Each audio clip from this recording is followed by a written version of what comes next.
Bom, agora então, para a gente continuar falando da depravação total, vamos falar agora sobre as evidências. As evidências de que o ser humano ele é pecador, ele é completamente corrompido desde a sua mocidade, desde a sua infância, né? Desde a sua concepção, ele já nasce como um pecador, porque isso é o que nos faz humanos.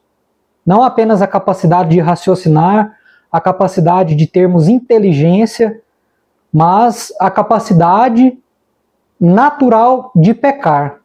Porque o pecado ele é natural para o ser humano. Infelizmente, todos nós somos afetados por essa queda de Adão. A queda de Gênesis 3 afetou não apenas o ser humano, mas toda a natureza, todo mundo, ele é amaldiçoado. Nós vivemos em um mundo amaldiçoado, nós convivemos com pessoas quebradas. Nós somos pessoas quebradas também. E vivemos num mundo quebrado. Então, o dilema da humanidade, o nosso dilema, não apenas como cristãos, né? Não apenas como protestantes, religiosos, né? O nosso dilema como seres humanos é conviver com outras pessoas quebradas que também são pecadoras totalmente depravadas. Antes de falar um pouco sobre então as evidências, que eu vou citar aqui pessoas que não são teólogos, não vou usar a Bíblia para explicar, para evidenciar a depravação no ser humano que é total. Antes de fazer isso, eu preciso fazer um esclarecimento sobre a questão de que se todos nós somos pecadores, se todos nós somos capazes de fazer o pior crime que possa se pensar, principalmente aquelas pessoas que não têm noção do divino, de que há um Deus, os ateus, as pessoas que realmente não acreditam que existe uma divindade, que existe um Deus criador no céu, que criou tudo, e que Jesus Cristo, sendo Deus, voltará um dia para julgar os vivos e os mortos. A pessoa não crê nisso, a pessoa não acredita nisso. Então, por que essa pessoa não realiza e não faz o pior dos crimes possíveis que se possa fazer? Como, por exemplo, a questão do atentado do 11 de setembro. Quando lá mentes diabólicas, né, arquitetaram aquele atentado terrorista onde mais de 3.000 pessoas morreram. Por que essas pessoas que são completamente depravadas não fazem essa maldade completa no mundo? Por quê? Nós precisamos entrar aqui agora num campo um pouco profundo, mas eu vou tentar explicar resumidamente o porquê disso. Existe na teologia o que nós chamamos de graça comum e a graça especial. São os dois tipos de graça que Deus derrama sobre a humanidade. Desde a história de Adão até os dias atuais, até o porvir, essas duas graças Deus derrama sobre o ser humano. É a graça especial e a graça comum. Pois bem, vamos analisar o que é a graça comum. A graça comum de Deus é a maneira através da qual Deus freia a maldade do ser humano. Deus freia a maldade do ser humano até determinado ponto. Às vezes, na história da humanidade, Deus tira um pouco a sua mão e deixa o homem fazer o que o homem quer. O exemplo disso são as guerras. O exemplo disso foi o que eu acabei de dizer sobre o atentado do 11 de setembro lá nos Estados Unidos. Então, às vezes, Deus retira por um certo tempo essa graça comum de sobre todos os seres humanos, de sobre as pessoas específicas para que elas cometam barbaridades, crimes tão hediondos, né, como a gente vê aí. Então, a graça comum é a graça através da qual Deus dirige todos os seres humanos, inclusive e principalmente aqueles que não o temem, aqueles que não creem que ele existe. É a graça comum de Deus que freia a maldade do ser humano. E a graça especial? A graça especial, nós vamos estudar sobre esta graça quando chegarmos no quarto ponto. No quarto ponto dos 5 pontos do calvinismo, que é a graça eficaz, ou então chamado também de graça irresistível. Essa é a graça especial. Então, eu quero só falar resumidamente aqui que o ser humano, todo ser humano é completamente depravado, completamente mau. E ele é capaz de fazer toda a atrocidade possível. Um estuprador, um assassino, uma pessoa às vezes comete um assassinato, um latrocínio na rua por causa de um celular. Mata um outro ser humano por causa de R$5, por causa de um motivo banal, tira-se a vida de uma outra pessoa. Quando acontece esse tipo de situação, foi porque Deus retirou a sua graça comum naquele momento. Por que ele faz isso? Não sei. Ele é Deus, ele é o Senhor, ele é soberano. Mas a graça comum de Deus é o que freia a maldade do ser humano. Então, dito isso, vamos então voltar aqui para a nossa análise da depravação total, nesse ponto, falando sobre as evidências. Eu quero citar aqui 3 obras de arte, né, digamos assim, porque faz parte da literatura brasileira, mas não deixa de ser uma arte, porque a literatura é uma arte. O primeiro que eu vou citar é Machado de Assis. Machado de Assis foi um escritor carioca, não sei se ele era religioso ou não, até onde eu sei não era, mas foi um homem muito inteligente, escreveu diversas obras literárias. No entanto, as obras dele não são tão lidas assim, porque não são tão aplicáveis para os dias de hoje. Mas na época em que ele escrevia, ele era muito famoso. Tanto que ele foi, não sei se foi o primeiro presidente da Academia Brasileira de Letras, Machado de Assis. Ele tem uma frase em uma das suas crônicas, né, que ele diz o seguinte, abre aspas, é errada a frase que diz, a ocasião faz o ladrão, porque a ocasião faz o crime, o ladrão já nasce pronto. Fecha aspas. Então, o que Machado de Assis está querendo dizer com isso? Ele evidenciou o que a Bíblia já diz, que do coração do homem é que procede todos os maus desígnios, como desígnios de furtar, de se tornar um ladrão. O ladrão já nasce pronto. Quem diz isso é Machado de Assis, que nunca foi um teólogo, nunca estudou as doutrinas da graça, a reforma protestante. Ele diz isso e ele diz a verdade. E vale aqui ressaltar, meus amigos, que toda a verdade, quando é dita, ela procede de Deus. Ainda que quem diz essa verdade não creia em Deus, não professe que Jesus Cristo é o Senhor, mas se ele profere a verdade, toda a verdade emana de Deus.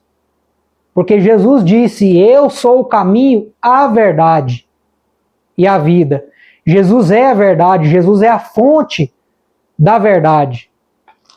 Então, Machado de Assis, apropriadamente, nos ensina que o ladrão já nasce pronto. Ou seja, a maldade do coração do ser humano já nasce com ele. Ele nasce pronto, o ladrão. E a ocasião, a oportunidade, o ambiente, a ocasião produz o crime, não produz o ladrão. E isso aqui a gente também deve rechaçar uma ideia, não sei se foi Piaget ou se foi Rousseau, um dos filósofos teóricos da pedagogia, né, humana, sociologia humana, que diz que, abre aspas, o ser humano é como uma tábua rasa, que nasce puro. É a sociedade quem o corrompe. Fecha aspas. Isso é uma mentira. Porque, segundo Machado de Assis, o ladrão já nasce pronto. Não é a sociedade que faz com que esse ser humano tornou-se ladrão. Ele já nasceu ladrão. Então, todo ser humano não nasce puro. Ele nasce com uma maldade no coraçãozinho dele. É questão de tempo, de ocasião, para que essa maldade se evidencie em um comportamento, em um crime. Pois bem, vamos para o segundo exemplo. Esse foi um exemplo de Machado de Assis. Agora um outro poeta menos conhecido,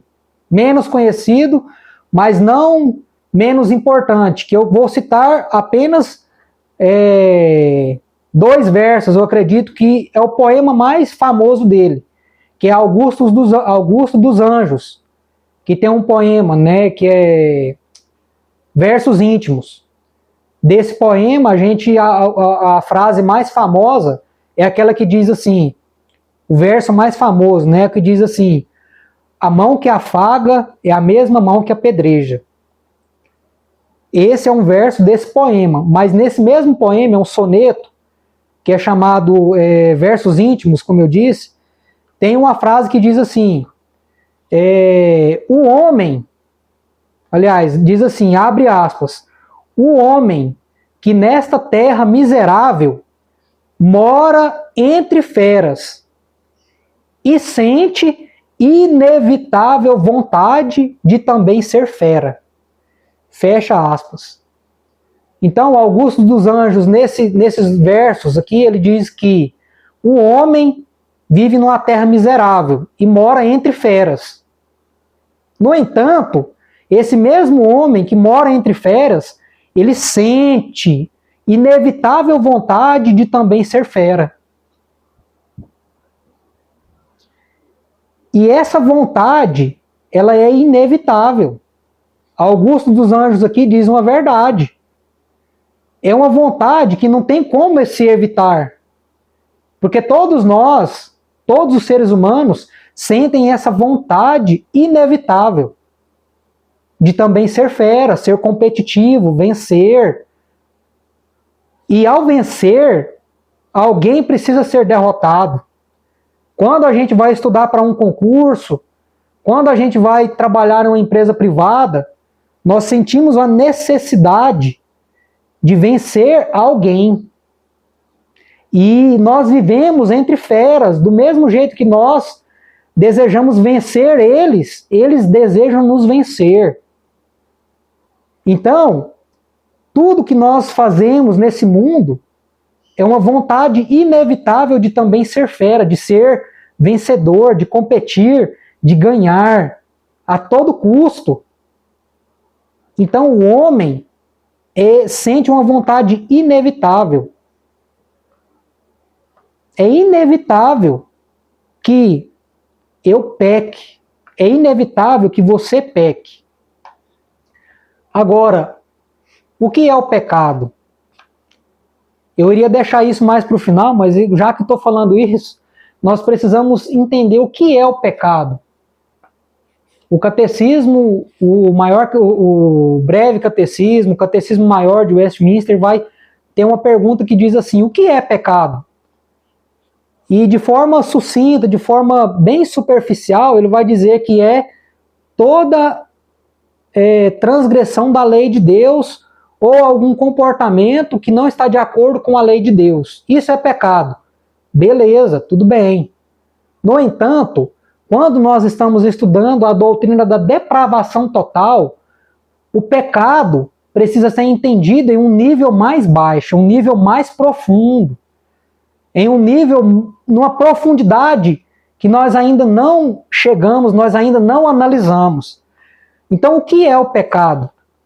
Ele não é apenas a transgressão da lei de Deus. Ele não é simplesmente um comportamento que não está de acordo com os preceitos, com a lei de Deus. O pecado pode ser também uma omissão. Samuel diz, não me lembro onde, mas ele diz assim, que Deus não me deixe pecar, deixando de orar por vós. Foi quando o povo de Israel chegou em Samuel pedindo para ele um rei. Porque Samuel foi o último dos juízes, Samuel. Então o povo falou, não, a gente não gosta de você, a gente não quer mais você como juiz, nos dê um rei, para que nós sejamos igual às outras nações, que todos têm rei. Então nós também queremos um rei. Então nos dá um rei, unge um rei sobre nós, falaram para Samuel. E Samuel diz, que Deus não me deixe pecar, deixando de orar por vós. Ou seja, quando um ser humano deixa de orar, ele pecou. Isso é uma transgressão da lei de Deus? Isso é um comportamento que não está de acordo com a lei de Deus? É uma omissão da oração. Se nós não orarmos, nós estamos pecando por omissão. Mas eu vou mais além.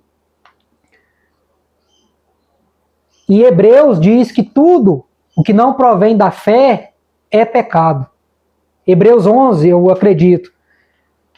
Tudo o que não provém da fé é pecado.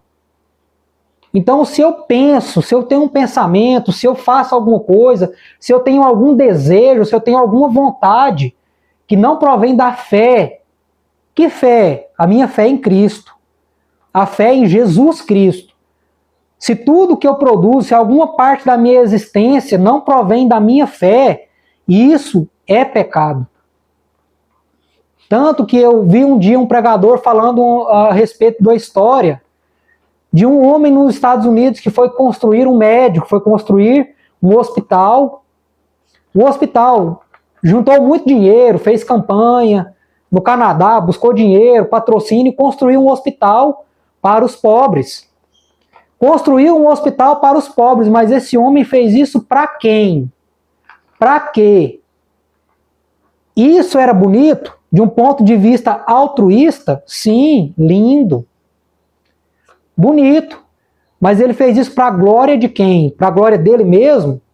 Para a satisfação dele mesmo? Para a satisfação dos pobres que ele ia atender? Para quem ele fez isso? Ele fez isso movido pela fé? Então, de certa forma, o que ele fez foi o bem, mas não proveio da fé, ele cometeu o pecado. A Bíblia quem diz, tudo que não provém da fé é pecado, inclusive o bem que se faz. Inclusive, obras boas que se fazem, se não foi feito por meio da fé, se não foi feito como proveniente da fé em Cristo, é pecado. E isso também encontra amparo bíblico quando Paulo diz, né? Quer comais, quer bebais, quer façais qualquer outra coisa, fazei tudo para a glória de Deus. Então o pecado, em um nível mais profundo do que seja o seu sentido, o seu entendimento, é tudo aquilo que é feito que não é para a glória de Deus e que não provém da fé. Inclusive o bem. Inclusive uma coisa boa que a pessoa possa fazer, se não proveio da fé e se aquilo não está sendo feito para a glória de Deus, é pecado. Tudo que não provém da fé é pecado. Então, a depravação total vai nos mostrar que o pecado não é simplesmente uma quebra dos mandamentos de Deus. É tudo aquilo que eu deixo de fazer e tudo aquilo que eu faço que não seja para a glória de Deus e não seja proveniente da fé, da minha fé em Cristo. Isso é o pecado. Então, analisando aqui o terceiro exemplo, que eu citei o exemplo da frase de Machado de Assis, uma frase de Augusto dos Anjos, que são dois escritores da literatura brasileira. Obviamente, Machado de Assis muito famoso, Augusto dos Anjos nem tanto. Agora eu vou citar um pedaço da música de Elis Regina, da MPB.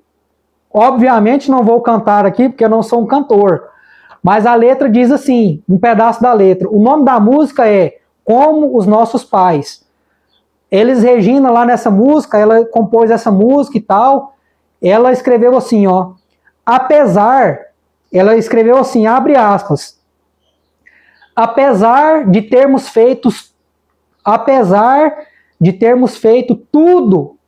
tudo o que fizemos, ainda somos os mesmos e vivemos como os nossos pais. Fecha aspas.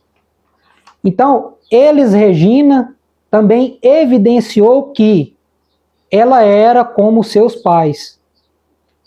Mesmo tendo feito tudo o que ela fez, ainda era como os pais dela e vivia como os pais dela.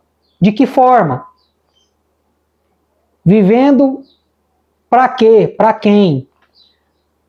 Buscando satisfazer os seus próprios desejos, vivendo em um mundo quebrado, vivendo com pessoas quebradas. Ela fez tudo o que ela fez, no entanto, ainda vivia como seus pais.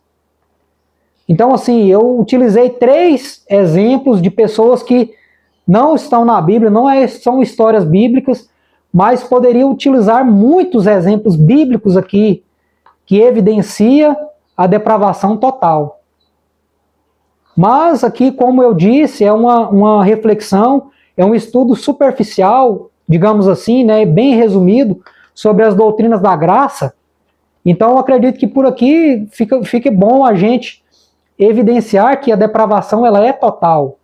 Ela alcançou todos os nossos lados enquanto seres humanos.